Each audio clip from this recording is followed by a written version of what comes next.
नमस्कार दोस्तों, stream of dream channel पे आप सबका स्वागत है। जैसे कि थंबनेल से ही आपको पता लग गया होगा, आज हम बात करेंगे निफ्टी में हो रही कंटिन्यूसली गिरावट के बारे में। तो ज़्यादा समय ना बर्बाद करते हुए स्टार्ट करते हैं। दोस्तों, आज हम बात करेंगे एक रिपोर्ट के बारे में जो कि राजीव कपूर जी के द्वारा लिखी गई है और जो कि ट्रस्ट लाइन सिक्योरिटीज़ में काम करते हैं। बेसिकली ये 6 फैक्टर्स इन्होंने दिए हैं जो मार्केट में गिरावट के मेन इनके अकॉर्डिंगली जिम्मेवार हैं। तो सबसे पहले बात कर लेते हैं ओवर वैल्यूएशंस की। ओवर वैल्यूएशंस तो जब भी कोई कंपनी, जब भी वॉरेन बफेट किसी कंपनी में इन्वेस्ट करते थे दोस्तों, तो वो सबसे पहले क्या देखते थे कि market cap to GDP ratio उस कंट्री का क्या चल रहा है।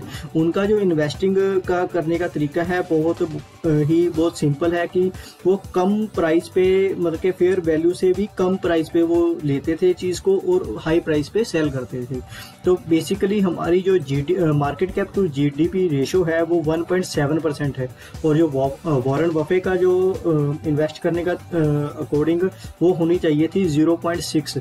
और अगर हम फेयर वैल्यूएशंस की बात करें तो 0.9% एक फेयर वैल्यूएशन माना जाता है इन्वेस्ट करने के लिए।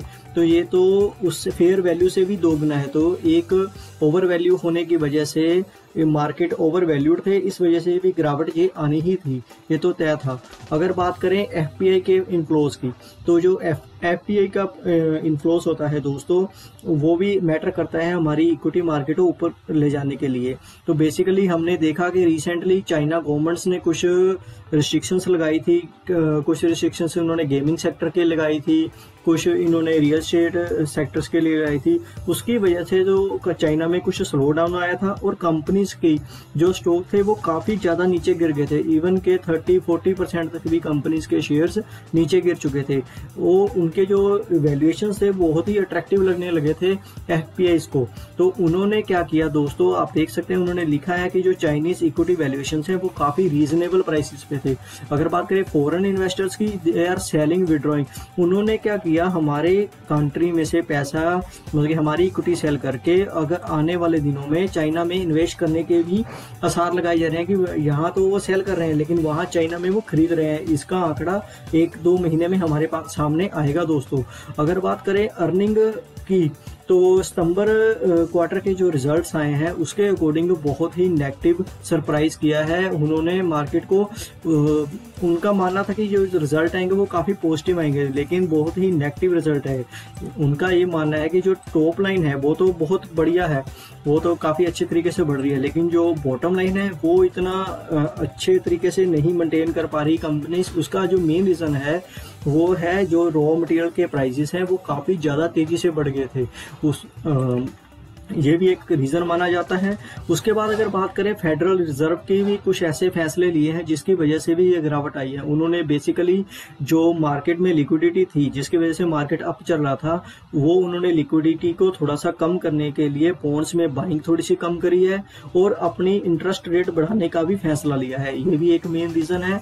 अगर बात करें इन्फ्लेशन की, तो हमने देखा है लास्ट ईयर में इन्फ्लेशन कॉन्टिन्यूसली बहुत ज़्यादा बढ़ रही है इंडिया में के। इवन लास्ट नवंबर ईयर की जो इन्फ्लेशन आई थी वो 10 से 12% के आसपास आई थी।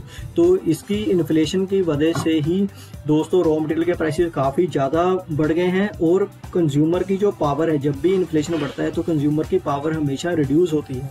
तो ये भी एक वजह मानी जा रही है मार्केट के गिरने की। इसके बाद अगर बात करें डॉलर इंडेक्स की, तो वो भी 96 के आसपास है। जो डॉलर का इंडेक्स होता है दोस्तों वो भी इंडियन इक्विटी मार्केट को सपोर्ट करता है अगर वो नीचे रहता है, लेकिन 96 का एक बहुत ही डेंजरस आंकड़ा है। अगर हम बात करें इसके चार्ट की, ये है डॉलर इंडेक्स का चार्ट, तो इसके मुताबिक ये अभी 100 तक तो मिनिमम जाएगा ही जाएगा। तो जैसे जैसे ये अप जाएगा वैसे वैसे हमारी इक्विटी मार्केट में गिरावट आएगी।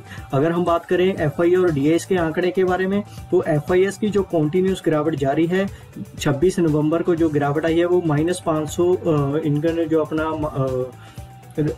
स्टॉक बेचा है वो लगभग 5700 करोड़ का बेचा है। इससे पहले 23 करोड़, 5000 करोड़, फिर 5100 करोड़।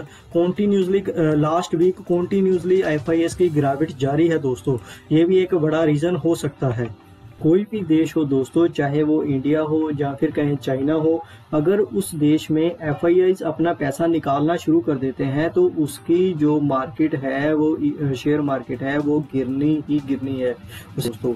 अगर बात करें इसके अलावा तो एक रीज़न जो हमें और मिला है वो है न्यू कोरोना वायरस का, जो कि साउथ अफ्रीका में पाया गया है। ये भी एक रीज़न माना जा रहा है मार्केट का नीचे गिरने का। तो आज की वीडियो में दोस्तों इतना ही। कृपया चैनल को लाइक, शेयर एंड सब्सक्राइब करना मत भूलिएगा। धन्यवाद।